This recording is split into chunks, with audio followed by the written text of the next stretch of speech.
YS Vijayamma చెప్పింది, YS Vimalamma చెప్పింది. ఆమె రాసిన బయోగ్రఫీలో, ఆమె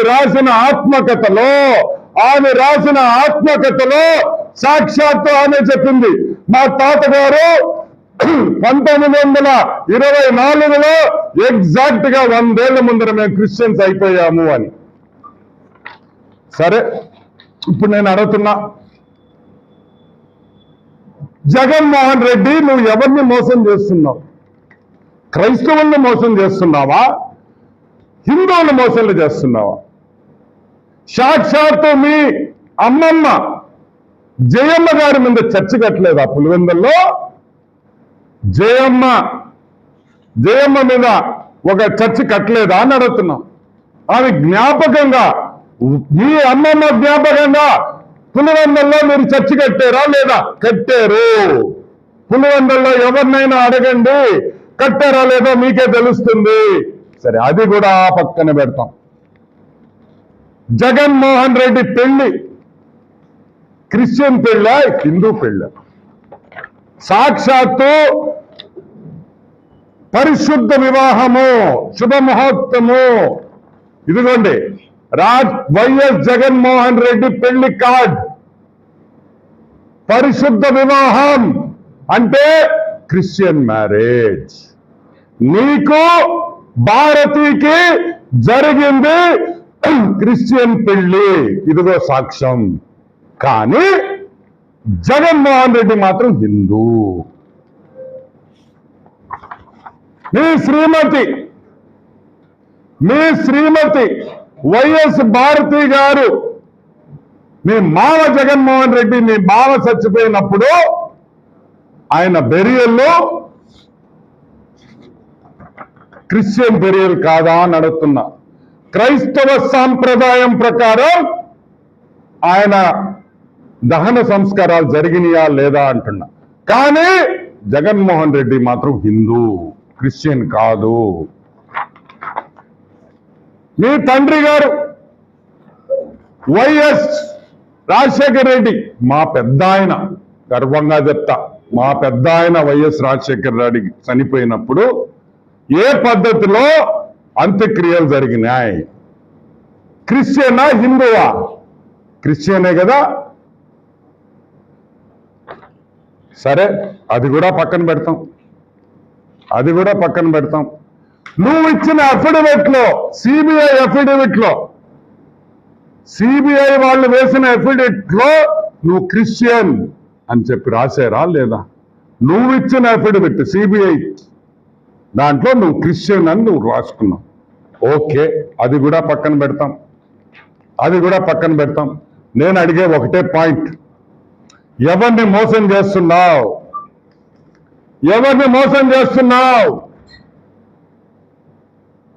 యేసు ప్రభువా తండ్రి, ఈ మోసగాడు, నీ పేరు చెప్పుకొని ఓట్లడిగిన మోసగాడు, ఈరోజు నీతో సంబంధం లేదు, నాకు సంబంధం లేదు, యేసు ప్రభు ఎవరో నాకు తెలియదు అంటున్నాడు నీ బిడ్డ. తండ్రి, కళ్ళు తెరువు తండ్రి, భస్మం చేయి తండ్రి. యేసు ప్రభువా, హల్లెలూయా. ఇదే నా న్యాయం.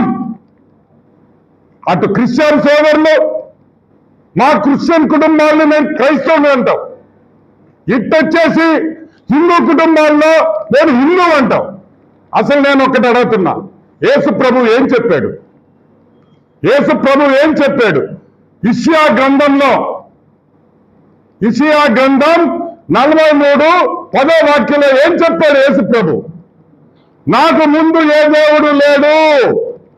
మళ్ళీ వినండి, నాకు ముందు ఏ దేవుడు లేడు, నా తర్వాత ఏ దేవుడు ఉండడు.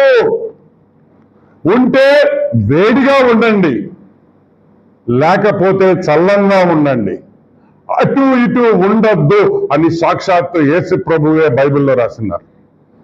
ప్రభు రాసిన వాక్యం ఇది. కానీ అటు వేడి ఉండదు, ఇటు చల్లంగా ఉండడు. ఇతను హాఫ్ టికెట్ కాబట్టి 50-50లో ఉంటాడని కూడా మీకు మనం చేస్తున్నా. సాక్షాత్తు యేసు ప్రభు చెప్పిన మాట నేను చెప్తున్నా. ఇతను దానికనే ఇతను హాఫ్ టికెట్ అనేది. ఎందుకంటే అటు ఇటు కాకుండా ఉండే వ్యక్తి అని కూడా మీకు మనవి చేస్తా ఉన్నా. ఇంకొక విషయం, రా తిరుమలకు రా, స్వాగతిస్తాం, వెల్కమ్ చేస్తాం, రండి, దా మా అక్కని తీసుకురా, మా భారత అక్కని తీసుకురా, ఇద్దరు కూతుర్ని తీసుకురా, రా గుండు కొట్టించుకో, తలలో ఎంటుకుని స్వామికి గుళ్ళోకి బ్రహ్మాండమైన వివిఐపి దర్శనం మీకు ఇస్తారు. ఆపేదానికి ఎవరికి హక్కు లేదు. కానీ కుటుంబంతో రా అంటే నీ శ్రీమతి మాత్రం క్రిస్టియను, నీవు మాత్రం హిందూ, నీ కూతుర్లు మాత్రం క్రిస్టియను, నువ్వు మాత్రం హిందూ, మీ అమ్మ క్రిస్టియను, నువ్వు హిందూ. ఏంద్ర ఈ నాటకాలా?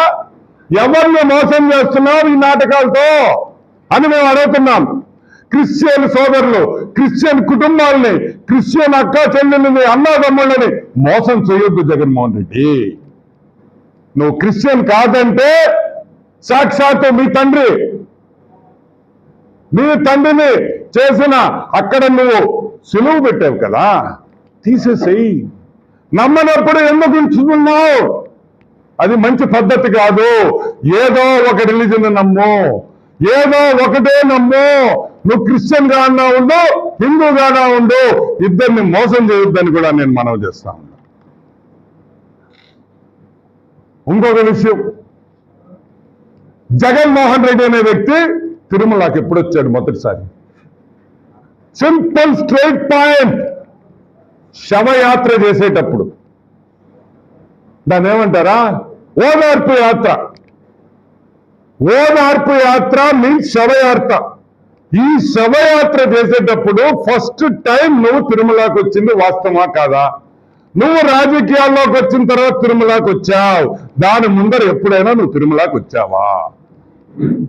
నువ్వు పెళ్ళైన తర్వాత తిరుమలకి నీ శ్రీమతితో ఎప్పుడైనా వచ్చావా? నీ కూతుర్లు పుట్టిన తర్వాత అన్నప్రాసం ఎప్పుడైనా చేయించావా?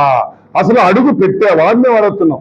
ఓ ఇప్పుడు క్రిస్టియన్ అయిపోయాడు, అప్పుడు క్రిస్టియన్, ఇప్పుడు హిందూ అంటే మీ అవసరానికి మారుతా ఉంటారా? ఏ షర్ట్ మార్చుకున్నట్ట? పొద్దున ఒక షర్ట్ వేస్తే క్రిస్టియన్, సాయంకాలం షర్ట్ మార్చేసి పంచగట్టే హిందువా? ఏంద్రా ఇదే? నేను అడుగుతున్న క్రిస్టియన్ సోదరుని, మా క్రిస్టియన్ సోదరుని, మీరు కళ్ళు తెరవండి. ఈడు పెద్ద దొంగ, మిమ్మల్ని అందరినీ మోసం చేస్తున్నాడు. మీకేమో కుటుంబం అంతా దేవుడు వాక్యం చెప్పద్ది, ఈయన మాత్రం హిందూ అంటాడు. ఎవరిని మోసం చేస్తున్నారు? దయచేసి వీళ్ళని నమ్మద్దు,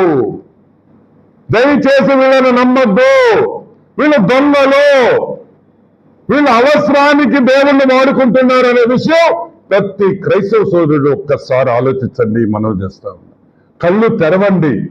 ఈ దొంగల్ని నమ్మద్దు, నిజమైన క్రైస్తవుల్ని నమ్మండి. హల్లెలూయా, ప్రైజ్ ద లార్డ్.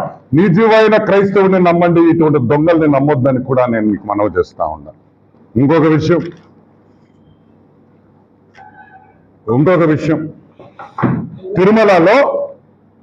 తిరుమలలో నువ్వు లోపలికి వెళ్ళాలంటే ఈ బోర్డు ఉంటుంది. ఈ బోర్డు ఏమని రాసింది? మీరు హిందూ కాకపోయినా సనాతన ధర్మాన్ని నమ్మితే మీరు అఫిడవిట్ లో సంతకం పెట్టి లోపలికి రావచ్చు అని కూడా ఈ బోర్డులో రాసి ఉంటుంది. You have no objection for